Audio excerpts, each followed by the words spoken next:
সরকার পদত্যাগ করবেন। আমি অনু সরকারকে বলবো, ওই চেয়ারে আপনি নিজ ইচ্ছা করে বসান নাই, ওখানে জনগণ আপনি বসে আছে। ওখান থেকে পদত্যাগ করার এখতিয়ার আপনার নিজের নাই। ওখানে যারা বসে আছে তাদের অনুমতি ব্যতীত, তাদের আশা এবং আকাঙ্ক্ষার প্রতিফলন ঘটানো ব্যতীত আপনি ইচ্ছা করলে সেখান থেকে চলে যাবেন, এটা আপনার শান এবং মানের সাথে সামঞ্জস্য হয় না। এটা আপনার শান এবং মানের খেলা। জনগণ তারা মুক্তি পাওয়ার জন্য, স্বাধীনতা অর্জন করার জন্য, শান্তি পাওয়ার জন্য, নিরপেক্ষ নির্বাচন উপহার দেওয়ার জন্য, বৈষম্য দূর করার জন্য, গ্রহণযোগ্য নির্বাচনের জন্য আপনাকে ওখানে বসিয়েছে। মানুষ সংস্কার চায়, সংস্কার করাবার জন্য আপনাকে বসিয়েছে। আপনি ইচ্ছা করলে পদত্যাগ করবেন, ইচ্ছা করলে ছেড়ে যাবেন, ইচ্ছা করলে গদি ত্যাগ করবেন। আমরা জানি আপনি চান না, কিন্তু এখানে চাওয়া এবং না চাওয়ার আপনার ব্যক্তিগত বিষয় নয়। আপনার ওখানে থাকা এবং না থাকা কোনো বাংলাদেশের জনগণের বিষয়, দেশের বিষয়। কাজে ইউনূস সরকারকে বলবো, কোনো অবস্থাতেই আপনি এমন সিদ্ধান্ত নেবেন না যে সিদ্ধান্তের মাধ্যমে ভারত খুশি হবে, ভারতের প্রত্যেকটা জনগণ হাসবে, মোদী সরকার খিলখিল করে হাসতে থাকবে। এরকম সিদ্ধান্ত আপনি নেবেন না, বরং আপনি এরকম সিদ্ধান্ত নেন যার মাধ্যমে বাংলাদেশের মানুষ স্বাধীন হবে, স্বাধীনতা ভোগ করবে। ওই বর্ডারের মধ্যে আমাদের বাংলাদেশের জনগণের উপরে কেউ গুলি চালাতে পারবে না, এই সাহস পাবে না। অন্যায়ভাবে বাংলাদেশের জমি দখল করার সাহস কেউ করবে না। আমরা দেখেছি ইদানিং আমাদের বিজেপিরাও সচেতন হয়েছে, তাদের সাহস বৃদ্ধি পেয়েছে। সেই দৃশ্য আজও আমরা দেখছি।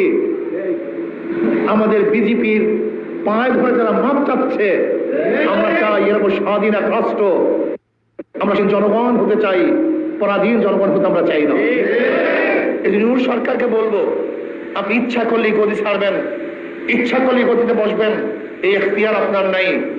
জনগণ আপনাকে বসিয়েছে, জনগণের যখন ইচ্ছা হবে তখন ওখান থেকে আপনি নামতে পারবেন, আর জনগণের ইচ্ছার বাহিরে আপনি ওখান থেকে নামতে পারবেন না। ইসলামী আন্দোলন বাংলাদেশ কি চায়? মানুষকে মুক্তি দিতে চায়, শান্তি দিতে চায়, বৈষম্য দূর করতে চায়। সাম্প্রদায়িক দাঙ্গা থাকবে না, সাম্প্রদায়িক সম্প্রীতির ভিত্তিতে দেশকে পরিচালনা করতে চায়, জুলুম মুক্ত, চাঁদা মুক্ত এক দেশ করতে চায়। ইসলামী আন্দোলন বাংলাদেশ বিশ্বাস করে মাদার গাছ লাগিয়ে আমের আশা করা যায় না, তেঁতুল গাছের মাধ্যমে বৃষ্টি ফলের আশা করা যায় না, চোরের মাধ্যমে চুরি বন্ধ হবে না, দুর্নীতির মাধ্যমে দুর্নীতি বন্ধ হতে পারে। যারা চাঁদাবাজি করে এরা ক্ষমতায় গেলে চাঁদা বন্ধ হবে না, যারা জুলুম করে এরা ক্ষমতায় গেলে জুলুম বন্ধ হবে না। যারা চোর ডাকাত, এই চোর ডাকাতরা ক্ষমতায় গেলে চুরি ডাকাতি বন্ধ হবে না। আপনারা কি চান? বারবার রক্ত দিবেন, বারবার সংগ্রাম করবেন? আর কোন মার্ক আমরা দেখতে চাই না, আর কোন আদর্শ নীতি আমরা দেখতে চাই না। আমরা দেখতে চাই মদিনাওয়ালার নীতি, মদিনাওয়ালার আদর্শ। আব্রাহাম লিঙ্কন, কার্ল মার্কস, মাওসুদুরকে নেতা মানতে চাই না, মদিনাওয়ালাকে নেতা মানতে চাই, অন্য কাউকে নেতা মানতে চাই না। জনাবে মুহাম্মদ রাসূলুল্লাহ সাল্লাল্লাহু আলাইহি আমাদের নেতা, তার আদর্শ অনুযায়ী দেশকে করতে চাই। আর বিশ্বাস করি জনাবে মুহাম্মদ রাসূলুল্লাহ সাল্লাল্লাহু আলাইহি ওয়াসাল্লাম আদর্শকে বাস্তবায়ন করতে পারি, তাহলে প্রত্যেকটা মানুষ শান্তি পাবে, মুক্তি পাবে। আমার মা বোনেরা ন্যায্য অধিকার ভোগ করতে পারবে।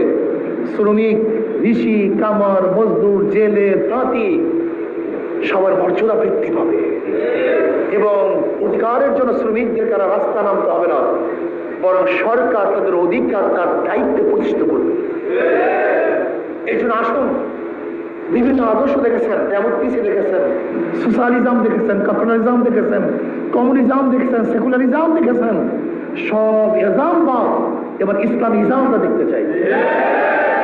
বহু নেতা দেখেছেন, সমস্ত নেতাবাদ এবার মদিনাওয়ালার চেহারার সাথে যার চেহারা মিলে মদিনাওয়ালার আদর্শের সাথে তার আদর্শ মিলে এরকম নেতা আমরা দেখতে চাই।